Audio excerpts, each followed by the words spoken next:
Kasal ka ba sa isang Spanish national or sa isang Spanish citizen at ang hawak mong visa ay family reunification visa o yung tinatawag na spouse visa? At gusto mong malaman kung anong mga dapat mong gawin or kung anong mga prosesong dapat mong asikasuhin pagdating dito sa Spain para makakuha ng residence permit o yung tinatawag na residence card? Panoorin mo to dahil para sa'yo ang video na to. Bago nga pala ako magpatuloy, gusto ko lang dinawin o magbigay ng disclaimer na may posibilidad na may mga pagkakaiba sa mga requirements o sa mga dokumento na pwedeng hingiin sa inyo. Dahil ako ay taga Saragossa, ito yung mga requirements o mga dokumento na pre-provide ko para sa step-by-step process na ginawa ko from empadronamiento at sa pagkuha ng residence permit. Una na dyan ay ang pagkuha ng empadronamiento.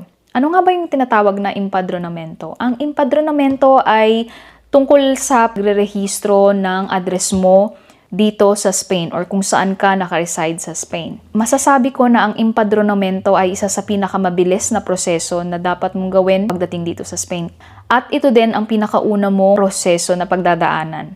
I suggest na before your flight papuntang Spain ay pakuhanin mo na ng appointment or sita yung asawa mo para pagdating mo sa Spain ay ma-register mo na kaagad ang address mo at same date ng appointment mo ay pwede mo nang makuha ang dokumento na to. Ano-ano mga requirements ang kailangan mong i-provide para makapag-request or makakuha ng empadronamiento? Una na dyan ay ang declaration form. Ang declaration form ay pwede mong makuha sa mismong office kung saan ka kukuha ng empadronamiento at pwede din naman sa website kung saan ka kukuha ng appointment. Another document na kailangan mong i-provide or i-secure ay ang photocopy ng DNI ng asawa mo or ng Spanish spouse or Spanish citizen. Another thing ay ang photocopy ng passport mo and kailangan mo din mag-provide ng receipt ng kahit na anong electric bill or water bill or any proof of residence. And aside from that, kailangan mo din ipakita ang passport mo. And kagaya nga ng nabanggit ko kanina, pwede mo nang makuha kaagad-agad ang empadronamiento sa araw mismo ng appointment mo. Next step naman na kailangan mong gawin pag meron ka ng empadronamiento ay ang pagkuha ng sita or ng appointment para naman sa pagkuha ng NI number mo. Ano-ano naman yung mga requirements na kailangan mong i-secure or i-provide? Kailangan mo ng photocopy ng Spanish marriage certificate nyo. Kailangan mo din ng photocopy ng passport mo. Kailangan mo din ng photocopy ng visa mo. And photocopy naman ng DNI ng asawa mo or ng Spanish spouse. And then, declaration form and your passport. Same thing sa declaration form, pwede mo rin siyang makuha sa mismong website kung saan ka kukuha ng sita or ng appointment. Another thing na kailangan mong gawin ay ang pagbibigay sa kanila ng email. Ipapadala sa email mo yung resolution tungkol sa application mo sa pagkuha ng NI number mo. Pag meron ka ng resolution at NI number, ang next na kailangan mong gawin ay kumuha ulit ng sita or ng appointment para naman sa biometrics mo. Ano-ano naman yung mga requirements na kailangan mong i-provide?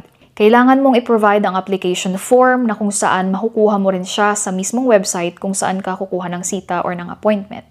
Kailangan mo ding ipakita ang appointment mismo na meron ka. Kailangan mo ng original and photocopy ng resolution or ng NI number mo. Kailangan mo rin ng valid passport.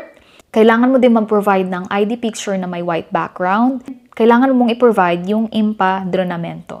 After that, based naman sa karanasan ko, after ko mag-biometrics, binigyan lang ako ng 40 days at sinabihan ako na after 40 days ay kumuha ulit ako ng appointment para naman sa pag-release ng mismong residence card ko. Another thing na kailangan yung maunawaan, may pagkakataon na iba-iba ang timeline ng proseso. Depende kung saan lugar ka sa Spain. May mga pagkakataon na after 3 months, meron na silang residence permit.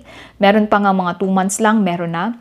And meron namang mga pagkakataon na after 6 months, saka pa lang na-release sa kanila yung residence card or residence permit nila. Again, depende kung saang lugar ka sa Spain. Kung meron kayong mga katanungan or mga clarifications or mga gustong linawin, make sure na sa oras ng appointment nyo, sa pagkuha pa lang or sa pag-a-apply pa lang ng NI number ay tanungin nyo na kaagad yung person in charge or yung taong magpa-process ng application nyo para ma-clarify at para ma-prepare nyo din beforehand ang mga documents na kakailanganin nyo para naman sa susunod na step.